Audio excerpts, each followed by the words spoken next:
Western psychology has more or less taken the attitude that it is essential to the psychic integration of Western man for him to be under a condition of more or less constant tension. It is assumed that without pressure the individual will fall apart. We are held together by not only the pressures of our own personalities, but the pressures of our desires, our ambitions, and our attitudes. It is taken for granted that if the individual was not constantly striving after something, he would vegetate. He would cease to develop the resources which we like to associate with the dynamic personality. We like to point out also that Western civilization is a monument to the accomplishment of pressures. If it had not been for a constant pattern of affliction, war, strife, the pressure of situations and circumstances, it is assumed that we would all be back in the Stone Age. Well, we can build a pretty strong case for pressure. We can build a great deal to support the idea that the ambitious man forges ahead in the world, and the person without ambition seldom, if ever, gets too far in the battle of life. Up to very recently, we could philosophize about all these problems. We could say of pressure that we can take it or leave it.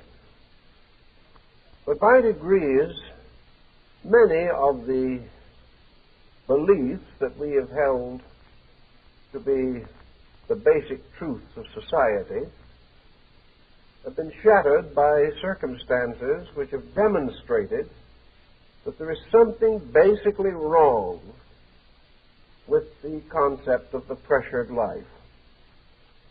The individual may seemingly get a little further under extreme pressure, but he is a little like the old-fashioned horse that was attached to the beer truck back in those good old days of cobblestones and great dray horses pulling huge loads. And very often the load was more than the horse could take. So the driver would lash out with his whip and beat the horse unmercifully. And in a desperate effort to escape further flogging, the horse would maybe get to the top of the difficult hill. And the driver was quite convinced that that's the way to treat a horse. But of course the horse didn't last very long. Very shortly the horse was through as far as its usefulness was concerned, to say nothing of the unfair and terrible damage which we inflicted upon another living thing. There is no gain that we can learn that is permanent or valuable that arises from beating oneself beyond a certain rather limited degree. We are not supposed to be lazy, but we are not supposed to live constantly under tension. The Western man has tried this long enough. And incidentally, he has contributed a great deal to the tension of all other peoples and nations.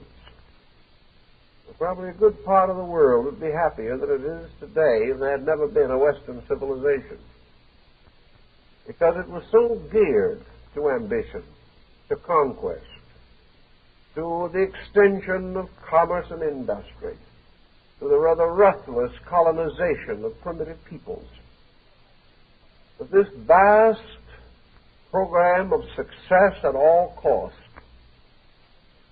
has not only complicated our lives, but hangs heavy over us at the moment, as other nations are beginning to reach that degree of strength in which they can show their resentment for the ill treatment that Western peoples have given them in the past. So I think about all that this unreasonable ambition has resulted in is sickness, death, and hate. It has brought with it very little that we can say has truly advanced the course of our destiny. But we have created our own patterns of what we consider to be advancement. And we're still struggling with the idea that the more contrivances we can get into orbit, the more advanced we are. Actually, one of these days, the traffic congestion up there will be worse than it is here. And still we will not be very advanced, because this has nothing to do with essential progress. In the East, men have tried to solve this pressure problem. They've had pressures too. Probably not nearly as great as ours, nor as continuous. But they've had to work with the pressure problem, and it has become more essential as a problem ever since the East and West began to mingle their resources.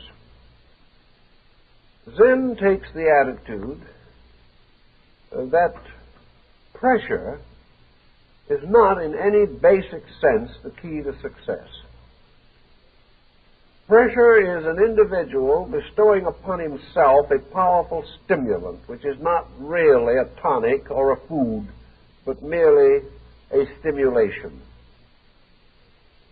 The ambitions of Western peoples are not advancing the total character of the individual or the total good of Western culture.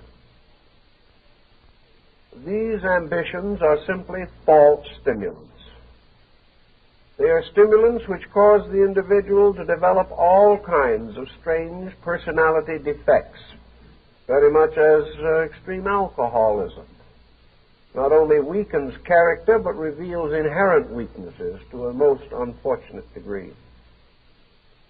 So we have to begin to estimate the difference between strength and mere inebriation or stimulation of a false nature. Zen takes the ground that the only way in which you can accomplish a great deal without hurting yourself and without hurting other people is to move from a kind of effortlessness within yourself. The moment you become dramatically aggressive, you also become offensive. The aggressive person is hurting other people, interfering with their rights, damaging their prospects, and to a measure annoying them and destroying their peace of mind. It is not on such a ground of mutual annoyances that progress can be achieved. And what appears to be progress, again, is only a kind of acidity, a psychic toxin, which is mistaken for a legitimate vitality. You can intoxicate a structure, particularly glandular, in the human body, and make it seem to work more rapidly and more successfully than is really the case. But this so-called overfunction is not a proof of strength, but a proof of the weakness of the gland, which is showing a kind of toxic exhaustion and is not actually in a healthy state at all. Zen would like to take the ground that man's success in life is due to the conservation of resources and not the abandonment of self to an energy outburst. Energy is the thing upon which all must be motivated, or by which it must be fueled. Man's supply of energy is therefore really the most priceless thing that he has. As he wastes energy, he begins to experience the lack of it, and finds exhaustion, fatigue creeping in on him. He finds that his interests in life become less keen, and little by little From lack of energy, all purpose collapses as far as his psychology is concerned. So we have to conserve energy. On the Western side of things, we measure achievement by energy expenditure.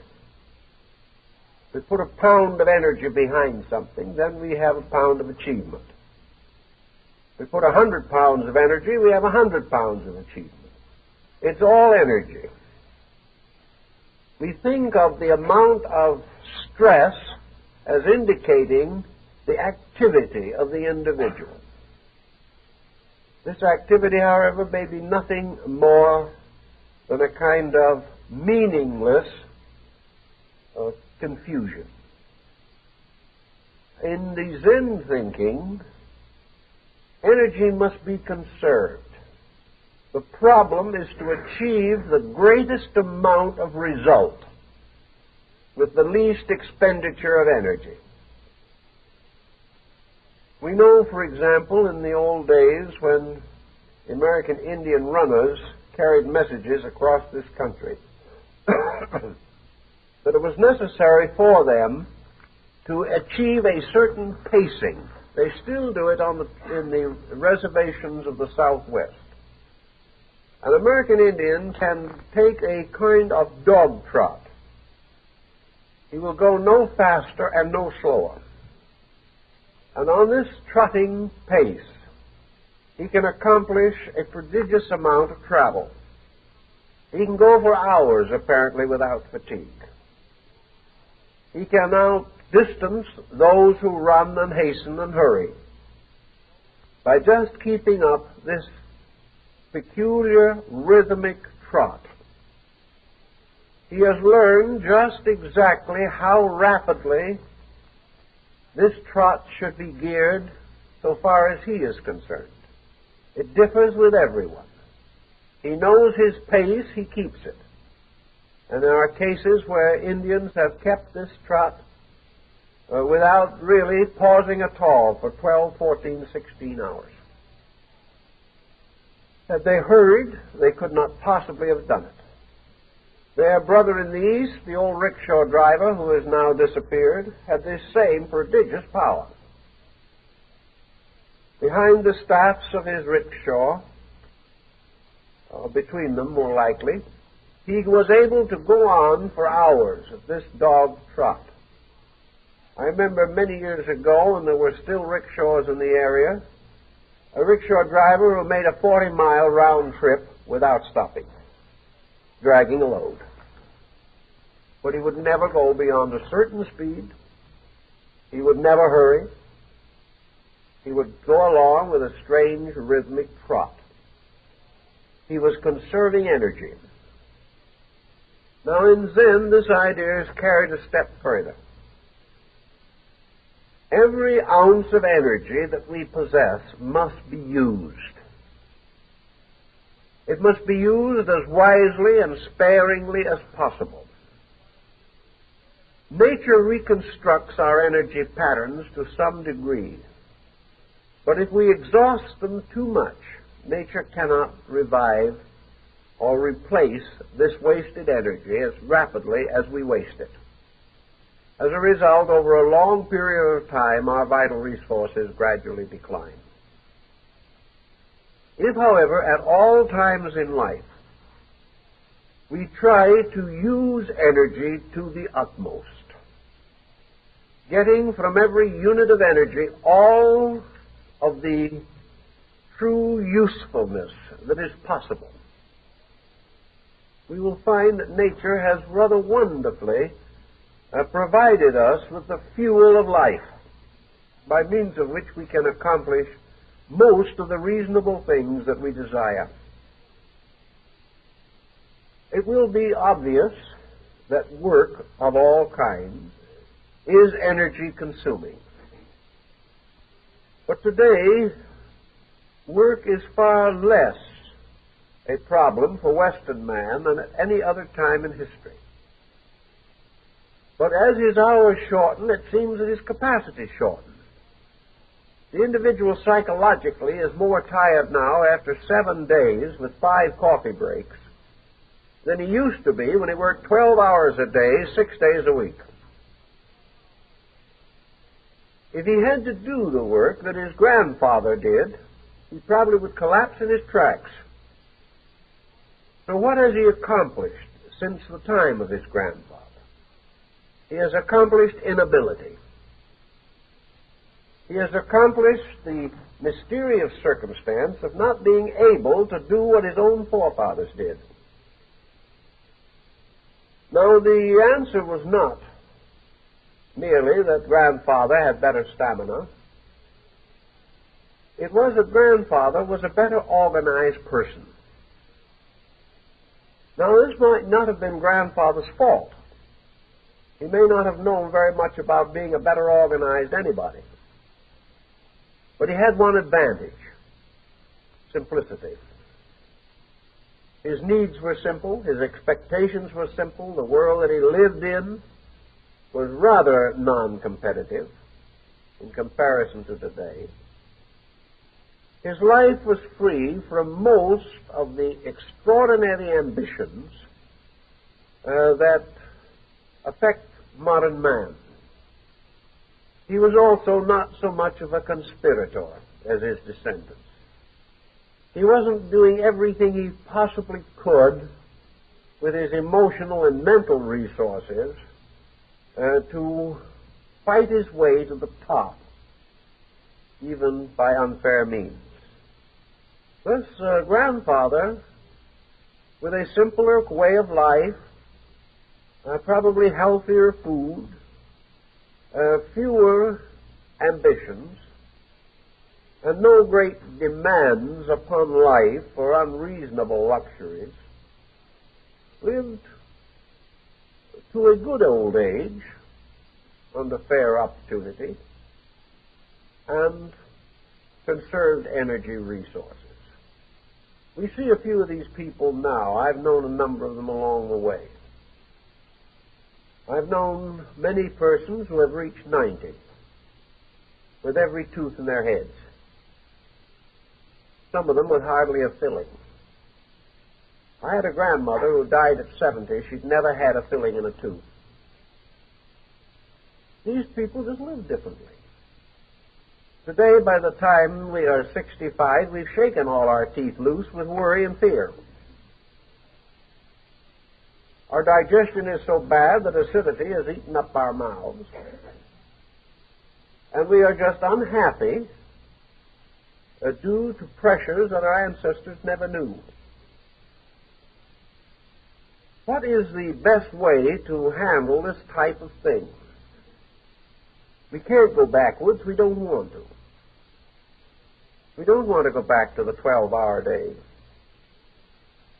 But what we do want to do is to go backward or forward, or whatever is necessary, to a condition in which, as individuals, we are sufficient to our own needs as human beings. That we can live with ourselves. That we can use our energy allotments constructively and reasonably. And will not waste the larger part of this allotment that is given to us. Tests have been made, others undoubtedly are in the making at the moment, to determine exactly how we use energy and what happens when we short-circuit our own systems. And every bit of information that has accumulated up to now straight forth tells us the facts of the matter. Actually, emotional and mental stress today work a greater hardship upon our economy as persons than the 12-hour day did upon the lives of our ancestors. Our great-grandfather, perhaps, who went out and plowed a field from morning till night with a rifle strung over his shoulder, he had a difficult life. He even had a life which might have encouraged considerable neurosis. But he also had about him certain values that helped to simplify things for him. One thing he had was faith. He believed in the simple facts of his religion. May have been a little narrow, but what he believed, he tried to live. He also believed in himself. He believed in his family. He believed in the importance of clearing that back 40 acres of stumps and old broken down dead trees in order that his sons might have farms when they grew up. And pretty soon his sons were out there helping him clear the land. This was a different kind of world. It was a world in which there was very much less neurosis than there is today, simply because people had plans, programs, simple projects, and stayed with them. So our Zen teaching says, let's start by saving energy. Let's save energy by having a program. Never wake up in the morning for a day which you are going to approach as you might by firing both barrels of a shotgun and hoping to hit something. The day has a reason and a purpose. If you have no idea what you are going to do with it, then you might as well settle down quietly for a little while before the day gets well underway and decide what you're going to do with it. A day that is meaningless, a day that is purposeless, is just an energy waster. And where energy is wasted in this way, nearly always consequences are set in motion that demand more energy to repair damage. We cannot have a meaningless day without something coming along by which we hurt ourselves. If this meaningless day really was nothing, it wouldn't be quite so bad. But this meaningless day made through boredom lead us to extravagance that is desperately dangerous to us. So we can't afford this kind of a day. We have to have some reason for getting up in the morning. Now, we have reasons in the West for getting up. One is the job.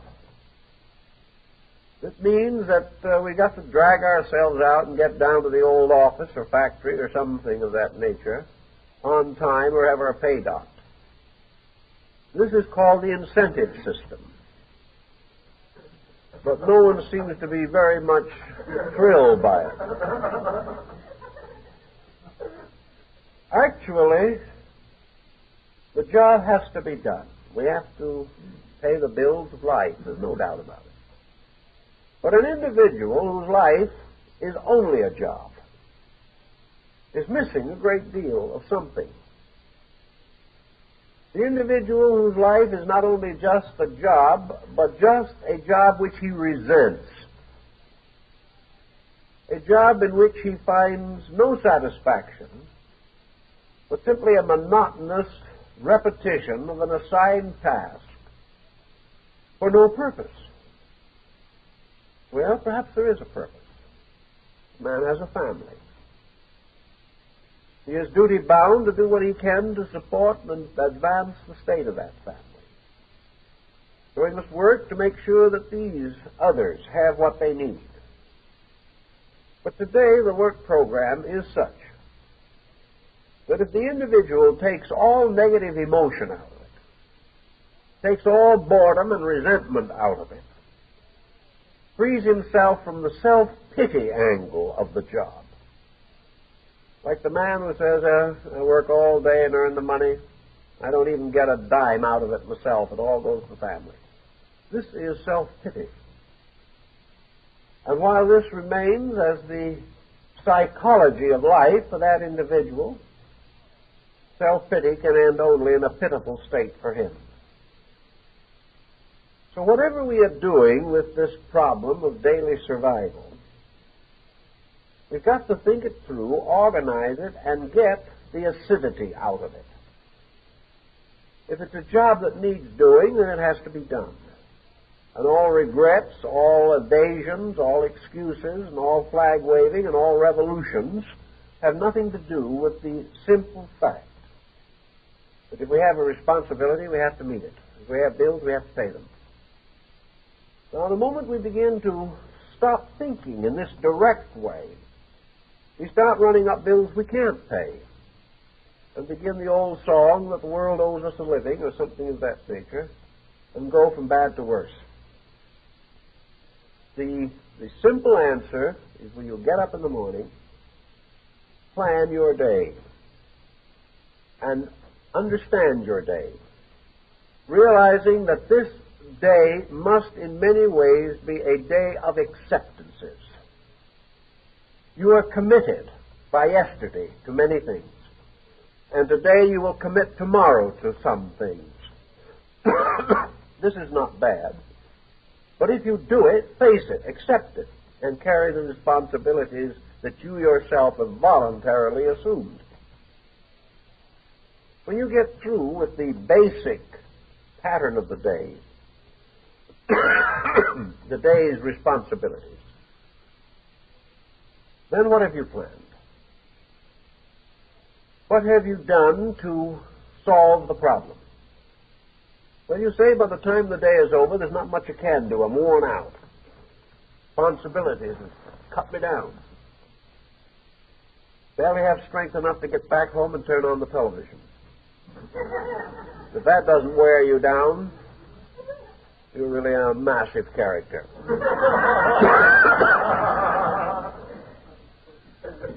But actually, experiment has shown, under very careful test situations, that a person coming home from work is exactly like a child in the various grade rooms of a school. The individual who comes back from work is not tired, except in a very few cases. Maybe 10% of workers are physically tired. The other 90% are bored to distraction, worn out, complaining, fussing, frustrated, neurotic, but not tired. The exhaustion is psychic fatigue. They have sold themselves to the fact that they are worn down to a frazzle. They're worn out simply because it is the only way in which they can excuse the fact that as personal beings, they have no lives. An individual doesn't like to come home to himself or anyone else and say, well, I've done my shift in the office, and I'm now coming home and I'm going to fall apart because there's absolutely nothing here that means anything to me. I don't find any pleasure in my home. I find nothing stimulating in it. I find no reason to be glad I'm here. So fortunately, I'm worn out and I can go to sleep.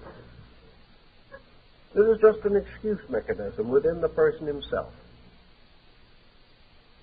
While he's all quiet there, ready to collapse from his fatigue mechanism, the doorbell rings, and a visitor comes in who he's very glad to see.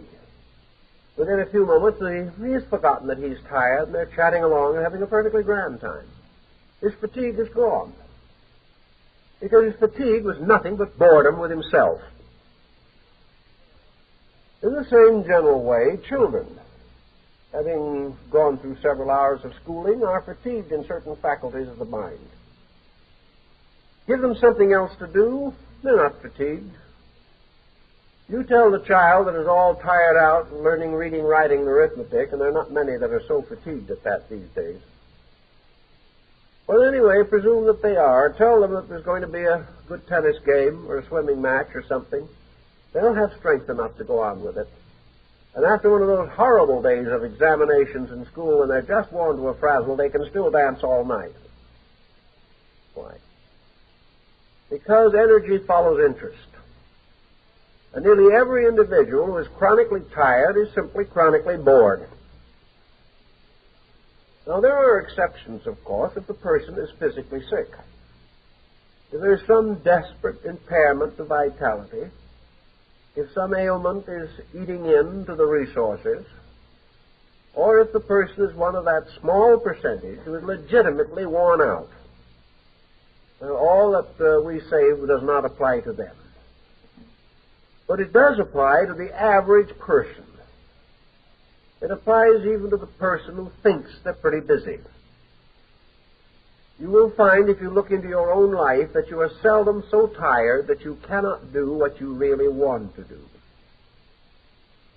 You are so tired you can hardly drag one foot in front of the other. But the newspaper says it is a month-end sale with rare bargains. Suddenly your energy enables you to go downtown and fight in a store for 8 hours, being trampled on and trampling on, in the hope of saving $1.16.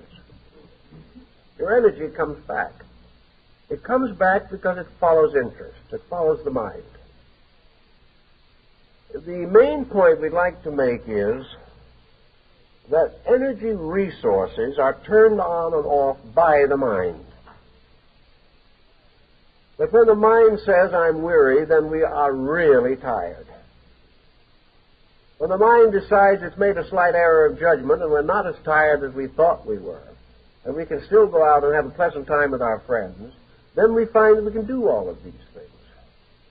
Modern man in Western world is not so physically fatigued that he cannot do nearly anything that he wants to do. But more and more in this generation, he does not want to do anything. He's slowly turning down the wick of his own lamp. He seems almost bent on a slow suicide. He wishes to completely destroy himself. He wishes to surround himself with hopelessness and helplessness. If you ask him, he will deny it. But watch him, and you will see him prove it day after day. Now, why should a person do this? Why should an individual who has a good job and a fairly satisfactory marriage, good children, fair prospects for a future, a good education themselves, why should this individual want to turn down the energy supply until finally they snuff themselves out? The only possible answer to this is some kind of internal frustration, fear, boredom, helplessness, or a feeling of total individual or collective futility. Why should a person today, who has so many advantages and privileges, have so very little interest in being energetic, in using energy constructively? I think one answer is the general situation of his world. Nothing seems to be very right. The future looks very dangerous. There seems very small chance of peace, of friendship, of brotherhood in the world. It looks as though we might all be on the verge of some strange, mysterious catastrophe. The individual cannot plan with securities. He cannot do what men did even 2 generations ago. I remember growing up in New York. You got a job, one of the brokerage houses or insurance houses or one of the Wall Street castles that stood in those days. You were a young man in your late teens, maybe. You went in with your best suit on, creases pressed out of your pants. You received an indoctrination for the president. Maybe the only time you ever saw him, but you saw him then. And he told you very simply that you were going to work for a great and wonderful corporation, one of high honor and great integrity. And he said very simply, be honest, do your job well, you will get ahead in the business, and if you're faithful to us, you will never have to worry again as long as you live about a job. You will have one until you retire. When you retire, they'll give you a grandfather's clock thrown in. There was no problem. There was no one chiseling for your job. There was no one waiting desperately to make sure that you didn't succeed. If you did your work, you could relax. You had your job. You had to fail the job, or the job would not fail you. And generation after generation of American business people lived by that. Now it's all gone. No one's secure in these things anymore. And where there is no security, there's no planning, there's no building, we have this dangerous situation of losing interest in tomorrow, losing interest in trying to build a pattern of purpose. And I think Western man today is terribly frustrated because he cannot build a plan. He cannot save with any sense of security. He cannot invest with any sense of security. He cannot build for tomorrow with any real confidence that tomorrow will be the fulfillment of the plan he is setting in motion. Lacking all of these securities, he has lost long-range thinking, long-range judgment. He has tried to live it up immediately because he didn't know what tomorrow would ever bring with it. This type of desperation is another way of wasting energy. And you come to a series of pretty solid statements. It takes a certain amount of energy to shovel dirt.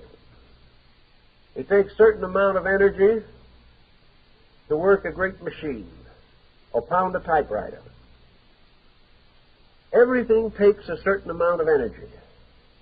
But it takes infinitely more energy to fight personality conflicts than it does in any other form of activity in which we indulge. A good worrier in a few hours can use up more energy than would be necessary for him to get out and solve the problem he's worrying about. Grief tears down energy far more rapidly than the human system can build it back. We are all subject to grief. Nature will take care of grief for a week, 2 weeks, 3 weeks, even 6 months. Because nature expects this grief to gradually clear, and it usually does. But when an individual settles down to nurse a grief, building psychological fortification to this grief until gradually it possesses them, so that they settle down to be professional grievers over a lifetime. Nature cannot fight this. Nature cannot restore this wasted energy. And the individual gradually becomes ill in some one of many parts of his life. He loses his energy supply. He is exhausted. He is worn out. And for lack of energy, the body functions begin to go. And when the various vital organs are de-energized by waste, serious illness is not far off. Hates use up more energy than any amount of physical life and its problem that we ever have to face. The individual who grumbles about being tired from 8 hours of work doesn't realize that 1 hour of hate takes more energy than 8 hours of work. He is wearing himself out. He is destroying himself by his own emotional and mental attitude. So one of the reasons why people lose love of life and lose the vim to live, lose gaiety of spirit, is because more and more we are catering to neurotic attitudes. And these attitudes are nothing but energy wasters. They tear us down, they deplete us, and they finally leave us open to most any physical ailment that may come along. There's no need for us to permit this, but we do. So we tell people these things. We say to the individual, you have a very bad jealous streak in you. This jealousy is just as dangerous as a very dangerous bacteria. This jealousy can do you just as much harm in the long run as almost any physical ailment from which you can suffer. This jealousy can eat you out like a cancer. It can weigh you down and deplete you like a tuberculosis. Only you don't think of jealousy as a disease. You think of it as a well-justified emotion. But you have no realization of what it is doing to you. Now, long before it can maybe take you out of this life, this jealousy reduces your energy quotient so that other things no longer look good to you. You are tired all the time, having wasted your energy just in the process of being jealous. You have no energy, therefore, to do things to take your mind off of being jealous. And little by little, you just stew in your own juice. By degrees, this attitude has enfeebled you. It has vampirized your entire energy structure. Now, everyone has a few of these, but when people alternate from day to day between jealousy, fear, grief, anxiety, envy, ambition, avarice, prejudice, where all these patterns of complicated energy wasters make a complete witch's brew within ourselves. Not to be surprised that we're tired all the time, that even the best tonic advertised on television doesn't seem to cure us. We have got to take hold of something of this nature. What does Western man have to take hold of this with? Supposing he admits to himself, yes, I am stupid. I'm doing all these things I shouldn't be doing. I know I shouldn't be jealous of people. I know I shouldn't be envious of the success of others. I know I shouldn't resent my in-laws. They're nice people. But I do. And no matter what I do, whether I affirm my love for them or I affirm my determination to get over it, I still feel just the way I did before. When I feel like disliking someone, I dislike them. Don't know anything else to do about it. So we try everything you can all think of. If they're religious people, maybe the family send them to the minister and have a long talk on the vice and horror of jealousy and how it might interfere with our ultimate rest in our heavenly home. We keep right on being jealous. At the moment, it is more fun to be jealous than it is to visualize the possibility of our heavenly home. And then there are so many other reasons why we may not make the heavenly home, but this is just one of a number of contributing causes. We have no answer. We can go under analysis for this. We can go to a psychologist who will ultimately become jealous of his money-making ability at our expense. We still will have the same attitude. Yet there must be some way of changing this. Occasionally we know it is changed. One way in which it is changed is through a tragedy of some kind. Occasionally jealousy works such a horrible misfortune upon us that we can no longer face it. We have to change because we have seen the horror of a terrible circumstance for which we are responsible. Another thing that helps sometimes is the fact that as energy becomes less, perhaps memory is less retentive. Sometimes memories of these things fade out along with other energy losses. But that's a slow, hard way to do it. Zen suggests that there is a simpler way to do it.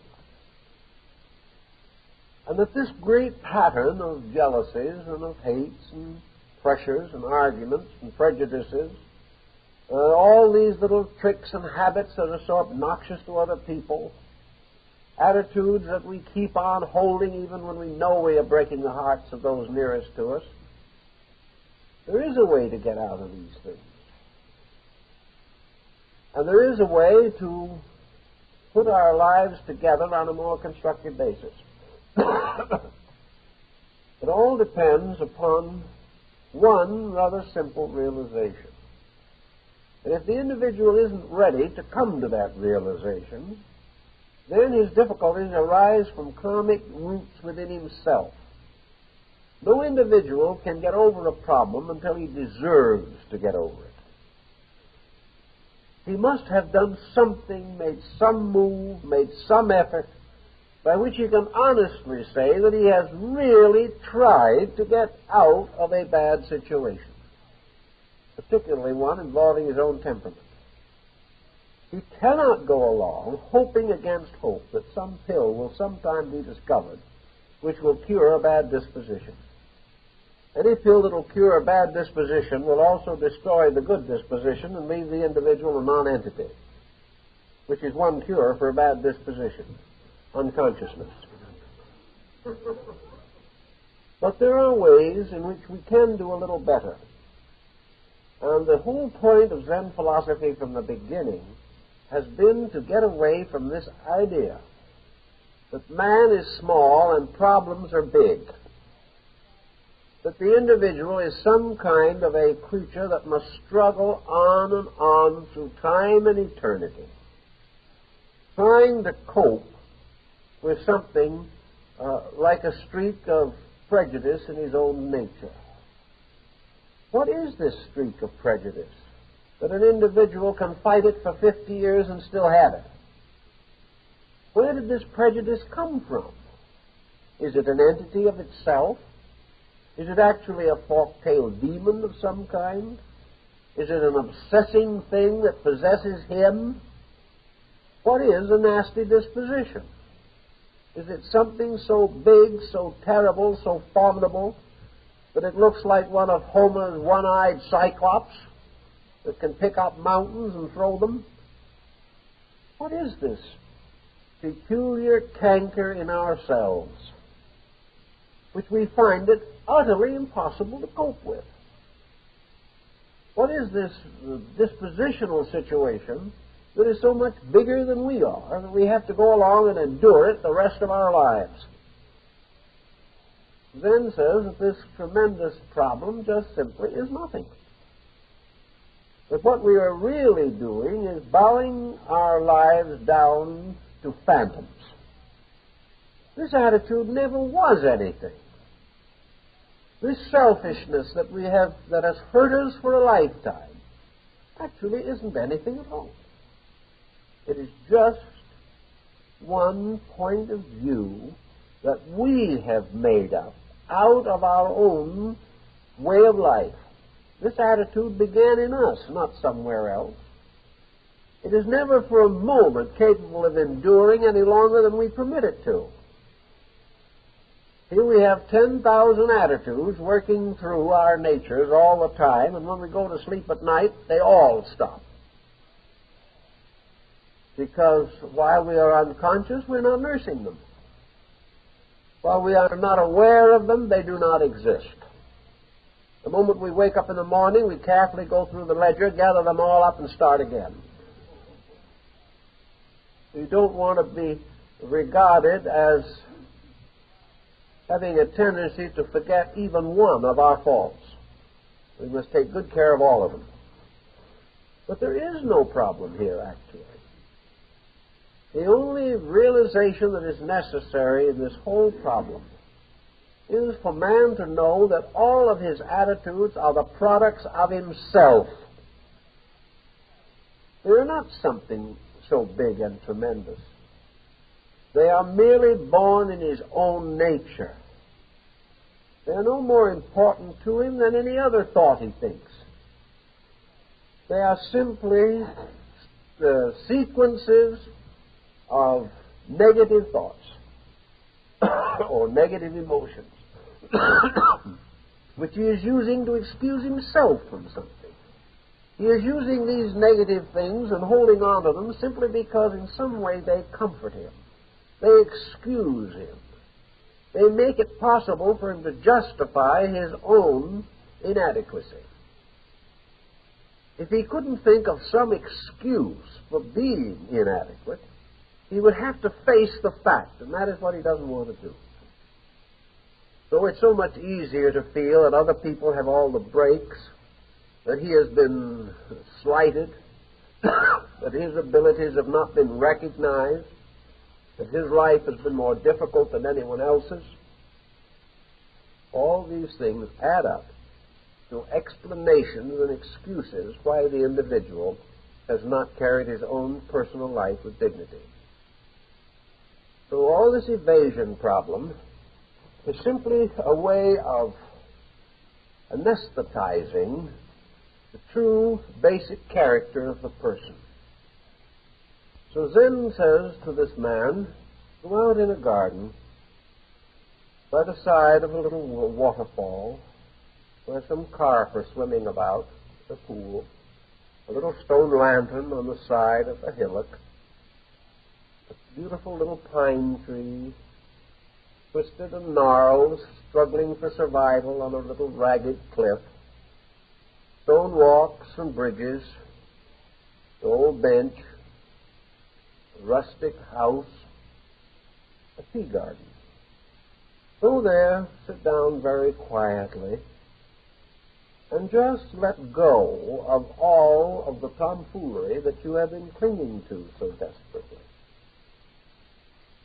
Instead of saying to yourself, life is a bore, or I am inadequate, or I can't face the problem, just be very quiet and begin to absorb into yourself the peace of nature. Little by little, as you sit there in this garden, and most of these gardens are meditation gardens, and that is one of the great joys and charms of them. As you sit there, things will begin to let down inside of yourself. You look around, and everywhere you look, there is beauty. Everywhere you look, there is harmony. And if there is any evidence of man at all in this little pattern of things, it is the kindly evidence of someone who has thoughtfully and lovingly worked with that garden. By degrees, the tensions relax, and you say to yourself, my, that's a beautiful old stone lantern with a Morse on it. It really is something that, a thing of real joy and beauty. Now, this is just an observation, but while you're making that observation, you're not sorry for yourself. By degrees, in the quietude of this, the kind of a garden, the quiet meditation, you begin to come closer to another kind of existence. The existence which, according to Zen, is the only one that is worth cultivating. This existence has nothing to do, really, with work or play or family or friends or anything. It is just a restatement of the fact that the individual is alive. And being alive has a life to use. As he sits there quietly, he sees the golden carp in the pool flash into the air with a wonderful flash of golden copper light. This is life. The opening flower is life. Everywhere there is this quiet motion of things to grow, to flower, and to be fruitful. And these are the directives. These are the great purposes of life. And by this little garden pool, the individual can simply let go temporarily of a man-made existence and try to experience something of the total internal of himself. If he goes to a garden like this, maybe once or twice a week for 6 months, he will almost certainly, in the end, discover within himself a garden, a zone of tranquility within his own nature. He will begin to experience, for example, the need for that garden. He will experience the need to continually replenish the garden image within himself. He will find that he is also thirsty for peace as well as for power. In a little time, he discovers that there is an area within his own nature which is at peace. And that if he can give this area an opportunity to express itself, he can achieve a peacefulness of his own life that can be of the greatest value and importance to him. So out of his little Zen meditation, there comes only one, perhaps important, realization. And that is that there is not only turmoil in him, but there is also peace within himself. that deeper than the turmoil, deeper than the artificial patterns which he builds up, there is in every human being the great love of peace, the love of beauty, the love of tranquility. And the garden becomes the symbol of this. It is something to draw this out of man, whereas the busy road where the cars flash by, this releases from man to the level of his confusion, the garden the level of his peace. Under the pressure of the daily business of living, he is constantly manifesting into expression energy to be used merely for survival, to drive that long, hard road on the freeway, to meet the competition of the day, is always pouring out reserve and holding a defensive attitude of self-protection. In the garden, he doesn't have to. He suddenly realizes that what he feeds, he has, and that just as surely as he must accept pressure and sublimate it within himself, so also he must provide his life with non-pressured areas, so that he has some way of reconstructing his own inner convictions of what is right. Zen also, by meditation, leads to this concept of direct action. Zen, by removing from the attitude of the individual all mental and emotional overtones to action, permits the action to be performed with a minimum of stress of any kind to the individual or anyone else. Action becomes complicated because of our own emotional and mental reactions. But suppose instead of catering to these, we say to ourselves, this is next, therefore this we do, and that is all there is to it. Simplify the problem. Get away forever from this peculiar build-up. We all know the dental build-up, where the individual making an appointment with his dentist 3 days ahead suffers a little more each day as the appointment gets closer. By the time the appointment is really due, most people would cancel it if it wasn't for the fact they'd have to pay for the time. Many actually go to the dentist office and find that the toothache has stopped. Any excuse or any evasion, because they have built up a long anticipatory struggle with the dentist. This was more strenuous, of course, in the old days, when dentistry was a little more rugged than it is today. But still we do the same thing. If anything is going to happen a few days ahead, we begin to dramatize it, build it up, worry about it, think about it, so that we have used a tremendous amount of energy anticipating an event. For this reason, most people find that if there is something difficult to be done, it is best to make the appointment for the most immediate time possible. Do it immediately, before you have a chance to dramatize the situation in yourself. Do the same thing in your daily work and living. But pick out the most difficult project of the day and do it immediately the day begins. Select the time yourself, if it's possible, in which to assail the major difficulty of the moment. If there is a chore, for example, that you would like to put off more than anything else, some little peculiar situation that you have gradually built a complex against, do it first thing in the morning, before you have really a chance to get any more energy behind that complex. If there are things that you feel a special resentment toward, solve them as quickly as you can. Never wait. And then move into the day with this Zen-like attitude that there is only the simple matter of achieving.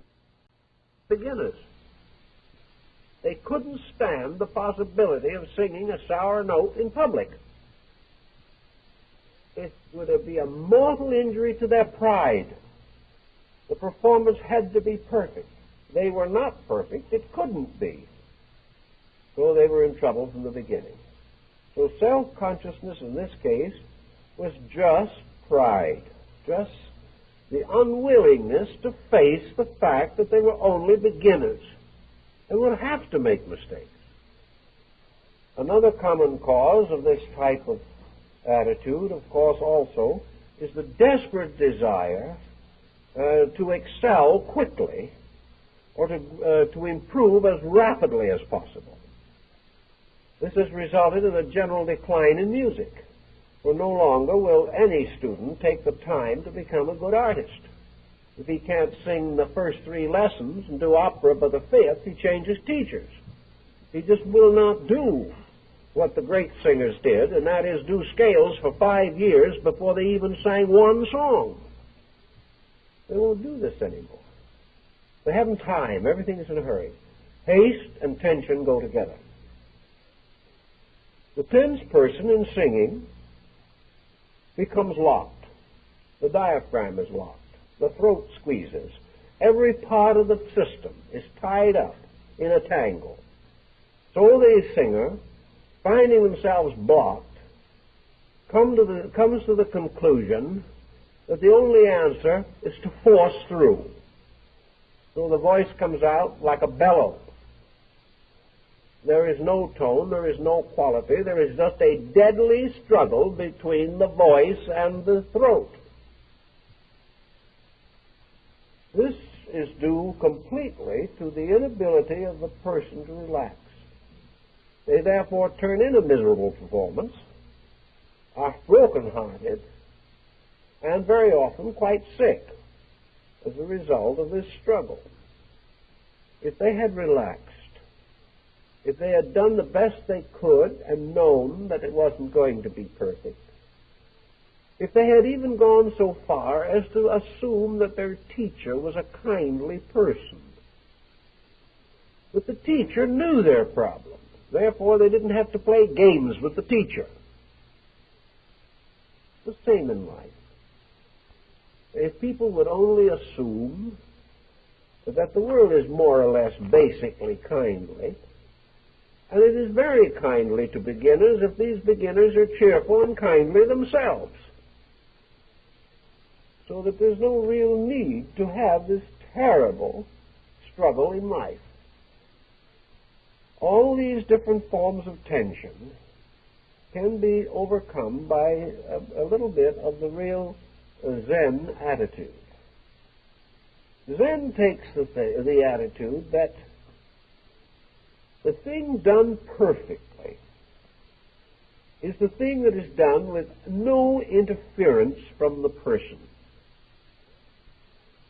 Down inside of us there is an autonomic structure, a process of subconscious directives. These subconscious directives, once they know what is expected of them, have an astonishing skill in fulfilling what is needed. Most inefficiency is due to the mind interfering with the natural instincts and impulses of the person. We could solve a great many problems better than we do if we would just stop thinking about them. The thinking is what gets us into trouble. It's the same with a pianist working on his instrument. He will never play well until he completely eliminates his hands.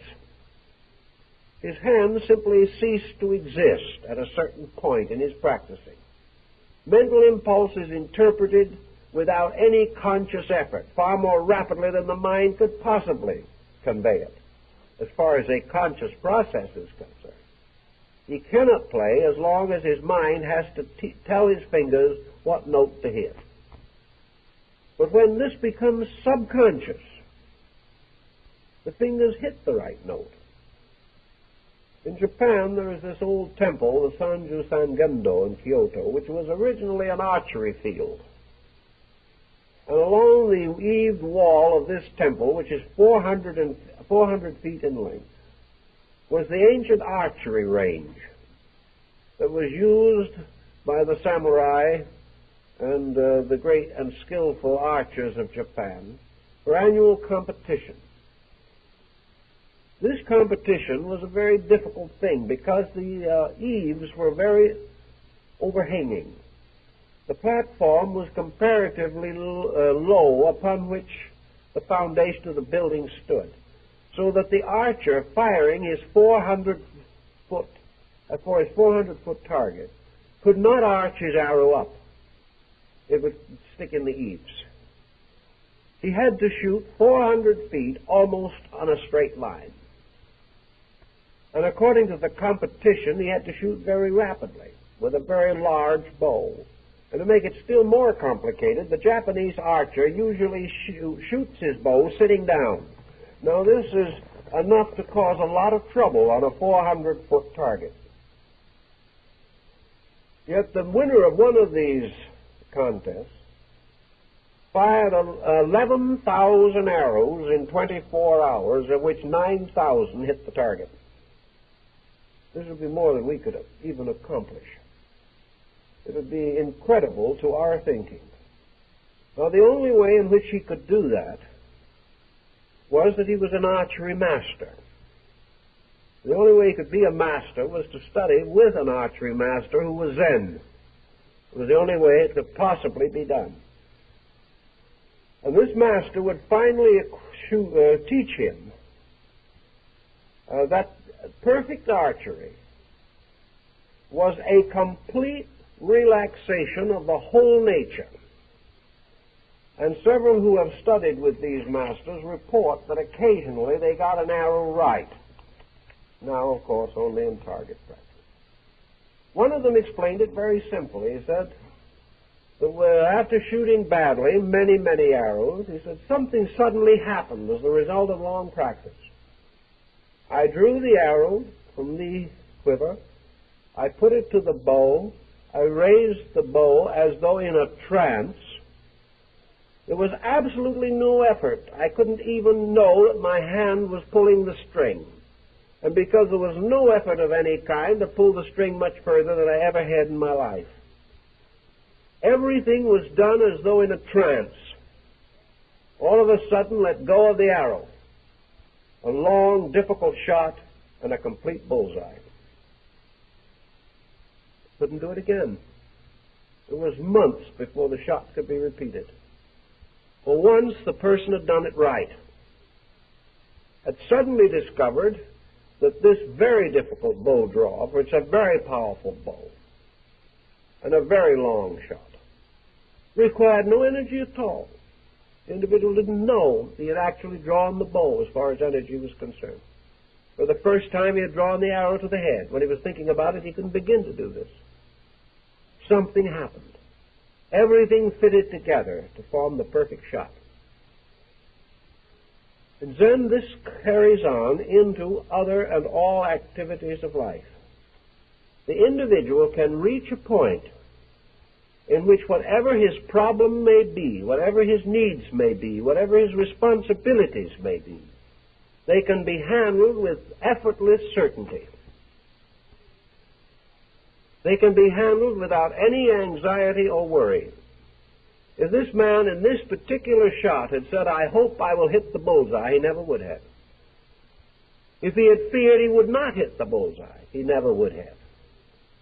If he was nervous because he didn't want to make a shot that was bad before his teacher, he would never have hit the bullseye. If he had known perhaps another man was watching him, waiting to try to outdo him, he would never have hit the bullseye. But in those moments he knew none of these things, although they might all have been occurring. There was only the perfect integration of himself. Now, Western people have really no idea what this means. They try to say that it is negative, but that archer shot was not negative. They try to say that it represents a loss of all the progress we have made. It really doesn't at all. What it really stands for is the survival of the individual in the midst of his own progress. If he doesn't survive, what does progress mean? Progress cannot always be fighting ourselves, struggling against the weaknesses of our own lives. It can never be a continuation to eternity of our fears and doubts about providence, about the future, about war and peace. There has to be something more important than this. And if more people would try to understand some of these principles, life would be a lot easier for most people. So try this concept of the Zen archery principle in handling the day's work. One thing you can do in thinking through this a little is to look back over your own life somewhat and realize that there have been days when you have handled your problems pretty well. What was peculiar about those days? Why were they better than other days? Well, you say to yourself, perhaps I got up feeling a little better that morning, more optimistic, something went a little better, or had some good news that made it easier. Whatever it is, try to find out what it was that made some days bright and other days not bright, when life conditions were just about the same. And I think we'll find, as we do a little research, largely our own attitudes. We got up one morning, we got a little irritated when we got up. Some small problem got us started off the wrong way. From that time, the whole day was no good. Another day, we sort of got up a little bit better. The day was better. So if we find the morning starting with what looks to be a negative problem, then we've got to stop that problem right then and there before it has a chance to wreck the day. This business of going on and soaking in this problem is of no value to anyone. We have to conserve our energy, we have to integrate as much as we can, and we have to try to use the most constructive attitudes that we possess to direct us throughout every day of living. The best government is when the wisest rules all men. The best government in ourselves is when the wisest part of ourselves is in authority. And the wisest part of ourselves is very often a very simple part. The gentle part, the kindly part, the relaxed part. In this same problem of trying to find some type of detached tranquility in which to work, Zen goes into other areas of thinking also. Zen is always close to the idea of the hobby. The hobby or the avocation is a great help because it breaks the continuity of thought. And when we break a negative chain of thought, we have weakened it. And wherever we can break a negative chain, by doing something else, we should do so. The person who is mentally, emotionally inclined to be very sick is nearly always an individual who has no hobbies, no outlets, no avocational interests, no contrasts. They are living along one pattern exclusively. Now, another thing that Zen warns us about is this deadly seriousness of life. Zen is a religion. It is also a philosophy. And no one can deny that Zen is serious business. Yet Zen is forever warning the individual against the seriousness of his own thinking. Zen is forever telling him that seriousness can kill him without accomplishing any good whatsoever. Let us consider for a moment the seriousness of some people who have come to the conclusion that the good life must be a painfully thoughtful existence all the time. These individuals become afraid that anything that is not serious will be used against them in the cosmos. Such is not the case at all. Zen art is forever reminding us of the vanity of this serious, dignified attitude. The Zen monk has a dignity about him, but it is utterly uncultivated. He is never trying to be dignified. What he is striving for most of all is to be free from himself, to be free entirely from any measure of his own attitude,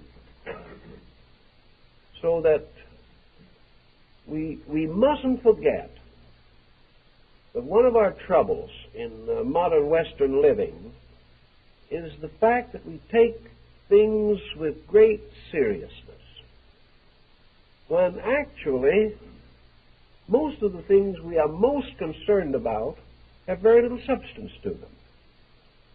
Let the Zen with his koan, therefore, take some situation as, what about the man who is deadly afraid that unless he is serious, he is going to hazard his own salvation? That the only way he can hope to ultimately become all wise and all good is to dispose of all frivolity and settle down to the murderous process of self-improvement. Zen has the perfect answer for this, namely that the perfect individual, by perfection, having ended the Mahaparinirvana, does not know whether he is perfect or not, and nobody cares. Perfection is not what he is seeking for, because Zen does not believe in perfect people. Zen does not believe that the individual can make salvation a job. He doesn't think of life in that way at all. He is not hoping for heaven. He is not trying to evade hell. These things are only terms which he believes some people use to frighten themselves with. To Zen, the victory is not this desperate seriousness. The victory is the simple process of being able to sit down in the garden and be one with life, to be one with things that man has nothing to do with, primarily. And in order to do this, the individual must get over within himself the things which he has had to do with, and become one again with a kind of a universal pattern of things. This universal pattern answers a lot of questions. It answers them in such a large, deep way that you can't entirely evade the consequences. The old Zen monk, for instance, sitting quietly by the side of his little waterfall, watching the fish jump in the pool, he says to himself, "Today I am here, but tomorrow the stone is empty. Where am I?" That's the question. And he will say, well, probably if I am not here, I won't know where I am. And where I am isn't going to be very important. If I have disappeared from this sphere of life, I have also left behind all the things that have to do with this sphere of life. But if there's any memory that I want to take out of this world, perhaps the most beautiful memory would be the waterfall. The very gentle afternoon sun and bringing out the morning glories, or bringing out all the wonderful flowers that you see. What else is there? My relatives? They're not really relatives. They're souls like I am, here, gone, no one knows where. Business? Don't worry about it. There will always be someone who will want to take it, and who will also come in the end to sit in a garden and figure out how to get rid of it.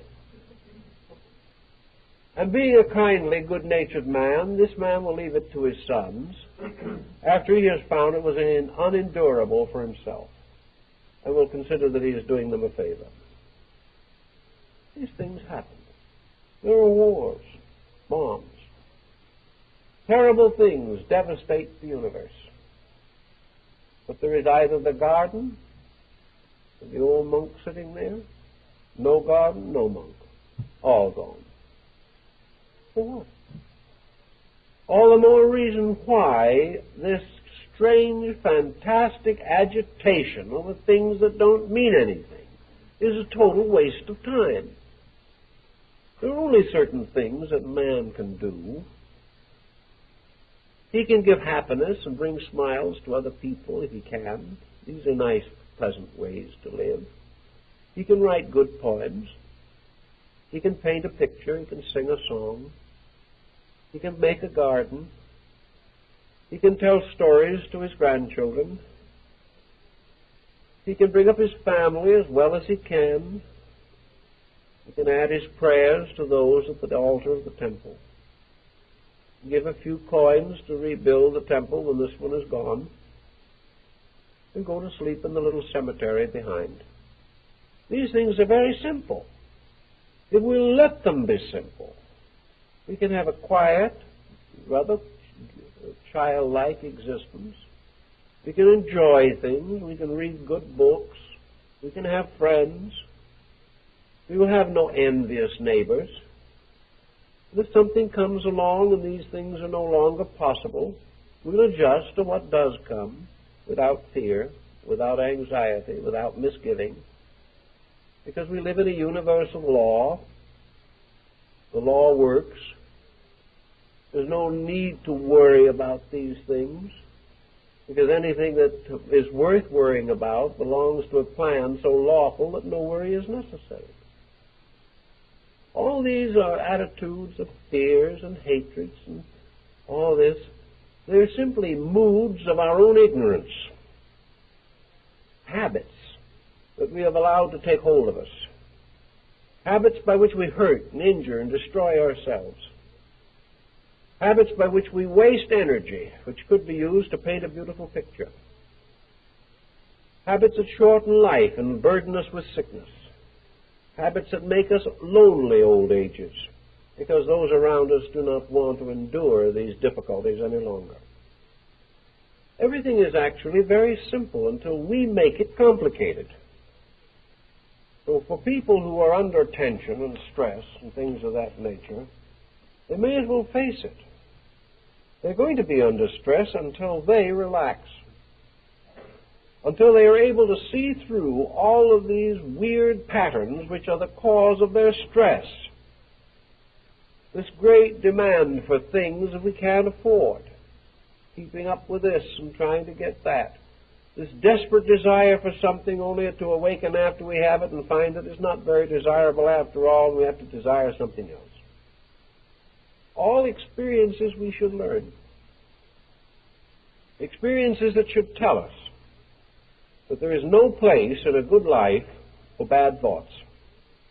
And thoughts either are creative and constructive and optimistic and friendly and charitable, or else they're no good. Nature has ways of making us pay for our mistakes. And from the beginning of recorded history, nature has penalized the destructive thinker. We suspect this. But like the alcoholic, we do not know how to break the habit.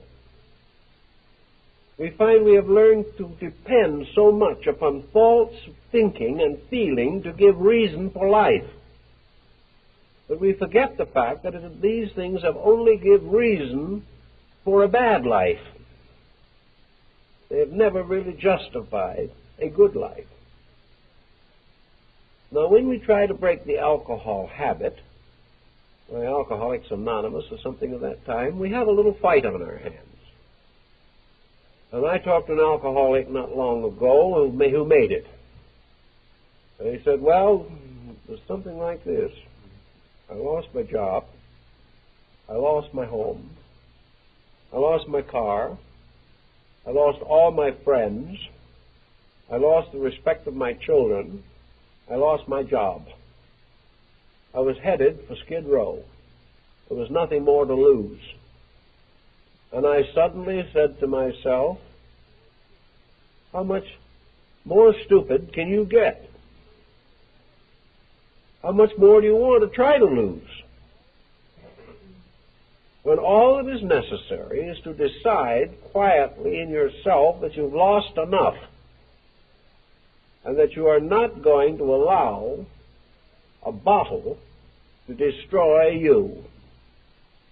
And when I decided, I quit.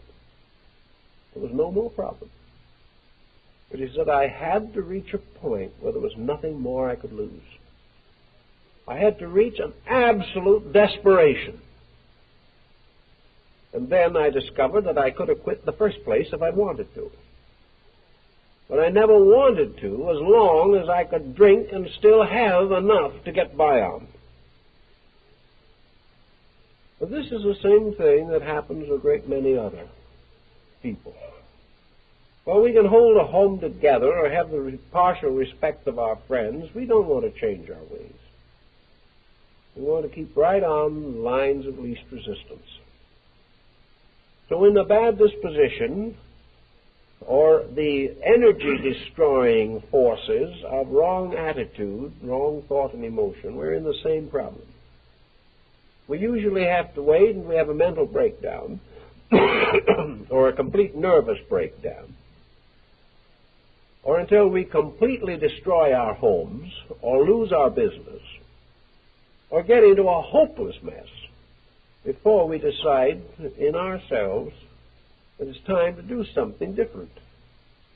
And very often then we are so befuddled that we only blame other people and go on until it is hopeless. But at any moment we can change these patterns. And I cannot too strongly recommend that every individual who has a destructive habit pattern, which is using up energy, should say to himself, energy is much more than money in the bank. Energy is not only life, but it is the denominator of the kind of life that I'm going to live. If I abuse energy, I'm going to live, if I live at all, miserably. I'm going to have less and less joy, less and less production, less and less of everything valuable to the degree that I allow wrong intensities to govern me. They won't kill me like a bullet. They will cause a slow death. A death in which everything that is good dies first. And perhaps the individual lingers on, friendless and alone, because they have alienated everyone. The habit must be broken. And Western man is wrong in assuming that these habits are right. Man is wrong in assuming that he must be selfish. He is wrong in assuming that he has the right to make other people miserable. He is wrong in assuming that he must avenge himself for all real or imaginary injuries. He has finally to come to the simple realization that every destructive attitude that he holds is as poison to him as deadly nightshade, and that it will ultimately destroy his life and his happiness. If he will finally straighten these things out, he will see how much more energy he has. Tests have shown that it takes several times the energy to scowl that it takes to smile. And have you noticed that most sleeping people smile? Our natural tendency is to smile. The contented baby smiles. Old people, in the quiet evening of life, have a kind of smile on their faces. Many, many times the dead smile. Smiling seems to be quite natural. And it takes a lot of energy to get a grumpy look. You really have to cultivate it. And you don't like the looks of it when you do, when you frighten children. Actually, the simple, childlike quality of expecting good, looking for good, believing in good, and returning good for anything that happens to you is the most powerful defense mechanism that we have. It is the one attitude which makes life best for us and those around us. The only people who will be offended by our happiness are the ones who want to make us unhappy. And the only way we can really evade them and bring them to justice is to simply not be unhappy. That will make them miserable. But they have no right to try to make us miserable. Relaxation is no energy wasted brooding or mooding on anything. Oh, this is so very good. Well, we have people come in to us quite frequently with many problems of one kind or another. We had one in for a while years ago at about a 15-year record for self-destruction. This individual had gone through an unpleasant emotional experience. They had lost their home, according to their point of view at least, through the horrible scheming of another person. Having gone through this experience, which subjectively I suspect they richly deserved, because they were born home spoilers themselves, this individual settled down to 15 years of self-pity. All the trimmings were present. One was extravagance. Having secured a fairly substantial alimony, the person attempted to get out of their difficulty by spending money. They also then discovered that by spending enough money they could have a lot of hangers-on who despised them but would still hang around to get their share of the small change. This went on for years. There was never at any time any constructive effort to cope with this situation, and after a length of several years, alcoholism set in. The individual decided to try to drink themselves to death, all the time blaming this other person for all of this misfortune, blaming the other person for the fact that the one who was or believed themselves to be aggrieved had no strength of character to meet a problem with. It went on and on and on until the person became mentally ill. And as most of these stories begin with self-pity, this one also ended in a mental institution. This person was not really in a bad way. They were talented, but they wouldn't use their talents. They had some fair attractiveness, but they refused to be attractive. They had very good education, but they would make no use of it. The only thing they could do was to brood upon the fact that they had lost somebody's affection. Well, it's too bad. But it certainly is no excuse for going into a complete rot as a result. I talked to this person on a number of occasions. They admitted they were wrong, but they couldn't do anything about it. They felt like falling to pieces, so they fell apart. This has been Western man's solution to his problem for ages. It's just keep on doing whatever he felt like doing. If he felt like conquering the world, we had a Caesar, an Alexander, a Napoleon, or a Hitler. These people did as they pleased, regardless of who it hurt or how much.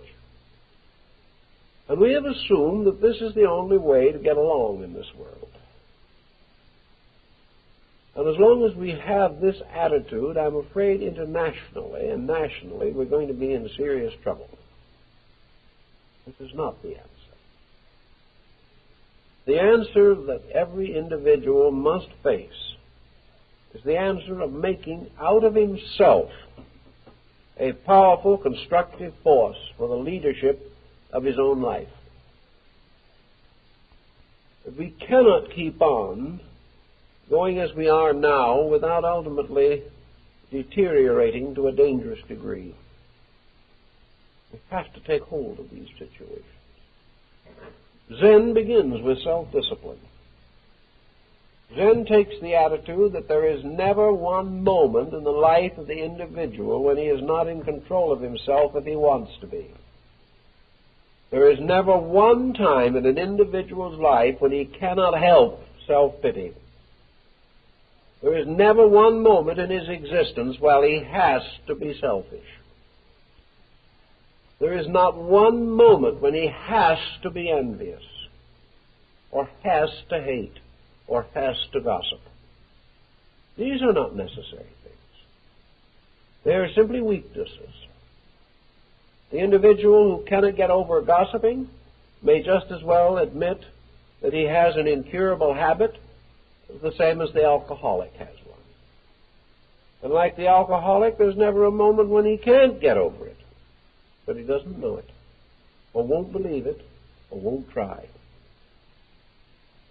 If we are going to use what energies we have to unfold our lives and our world, we've got to begin to build these patterns of usage by which energy is directed constantly toward the end which we really want to attain. One way I think that would always help everyone in connection with these problems is to set aside a few minutes every day for a meeting with the steering committee. And that steering committee is yourself. You have over 40 faculties within you, which bring in various testimonies, mostly conflicting, like the members of a hopeless board of directors. I believe it was Albert Hubbard that said on one occasion, a board of directors is a group of people that takes 10 times as long to accomplish anything as one person would take to do it alone. But that's one of our problems. We have all these faculties within our own natures. Each of these faculties has its voice. We must have a Senate. We must have a House of Representatives or a cabinet or a government. But we must settle down once, maybe every day, for a few minutes to take care of some pressing legislations that are in great need of being accomplished. Every day we have a right to sit down and quietly survey ourselves. Find out what at the moment is giving us trouble. When we think of other people, always bear in mind that it is not other people that are causing trouble. It is our inability to cope with other people that causes trouble. If we are having difficulty with someone, what is the attitude that would cure that difficulty?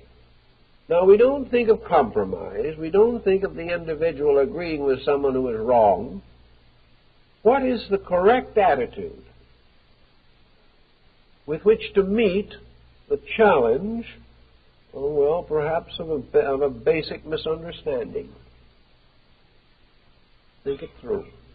Quietly, peacefully, and with relaxation of mind and emotions, examine the facts. The moment you become fact-conscious, most of your problems will dissolve. Emotion and thought are fact destroyers. It's strange to think of thoughts as destroyers of truths, but they are. Our thoughts become merely eye servants of our own opinions. What we call a thought is nothing but an opinion used to defend some attitude of our own. Get away from this. There is a simple answer to everything. Find it. There is a simple, natural, dignified, immediate way of solving problems. Seek that way. And dedicate every phase of life to solution of complication. Start no new project while old ones are unfinished. Do not try to avoid one situation by creating another to confuse it further. Solve the one. And always solve without hatred, without prejudice, without unhappiness. Always find that solution must bring with it complete peace. Nothing is solved unless it ends in a deep, happy feeling in yourself. A feeling of victory, a feeling that it is right, a feeling that something that is wrong has been taken away. A person who has been in poor health and is gradually recovering from an ailment may awaken one morning and suddenly, for the first time in months, feel alive. Suddenly he knows that he has had a victory over the ailment. He knows that in a mysterious way, health has reaffirmed itself in him. And there is a kind of strange feeling of well-being that accompanies this experience, this discovery. With solution, there is also this wonderful sense of well-being. There is the feeling that now this mystery is solved forever, that it will never arise again, that there can never be any mistakes of this kind repeated. And the only time when we can say that is when we have solved the thing in ourselves. Having this quiet peacefulness, we discover that we can do so much more. The hours that were spent struggling with these problems are now available for learning, for art, for music, for travel, for growth, for the development of the abilities of the individual. And if we can rescue 1/2 an hour from grudges and dedicate that half hour to growth, we will find that in 6 months, great changes will take place in our lives and attitudes. We have to make the step, however. And the one thing that Zen can tell us to help us to make this step is that what we are really worrying about is a dream. This step is not arming against an adversary. There isn't any adversary. This bad habit that we have been suffering with and struggling against for years is nothing but a form of self-hypnosis. It is an obsession that we have permitted to grow. It is a strange illusion from which we can awaken at any moment we want to. We have fashioned it. It has no life but the life of energy which we turn into it from our own supply.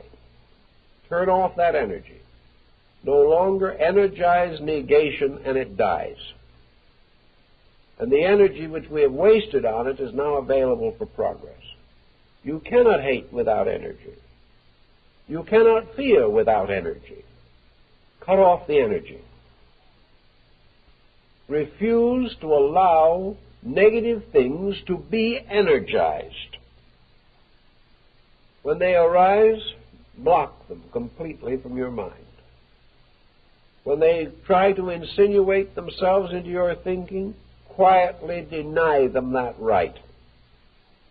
Do not fight them, simply refuse to accept them. Put in their place positive and constructive attitudes and things that need the doing. Now, this isn't a struggle that will take the rest of your life. Take an attitude that is troublesome to you and approach it systematically. Reduce the energy equivalent. Refuse to allow anything to add to that problem. Refuse to interpret any more trouble into that problem. Refuse to energize it by thinking or feeling about it. And in 3 months, the problem will die. If you will really do this. You don't have to fight it the rest of your life. Once you know you are master, once you realize that this problem is only a fraud in your own thinking, you can conquer it. Because it has nothing in the form of magnitude or strength or size to prevent it from being conquered. This terrible thing is only a nightmare which is removed by the mere process of waking up. So against all negative attitudes, follow the Zen concept of just wake up. Wake up to this garden world with the pool, the stone lantern. Wake up to a strange world that is so full of gracious and beautiful things that there is no time, no energy, no need to waste one single moment in the contemplation of negation or destruction. If you will work with this problem, I think you will find that you will feel better, will solve problems, and have much more life and vitality with which to carry on new and better interests that you might like to develop. Well, I guess our time is up, so we thank you for being with us this evening.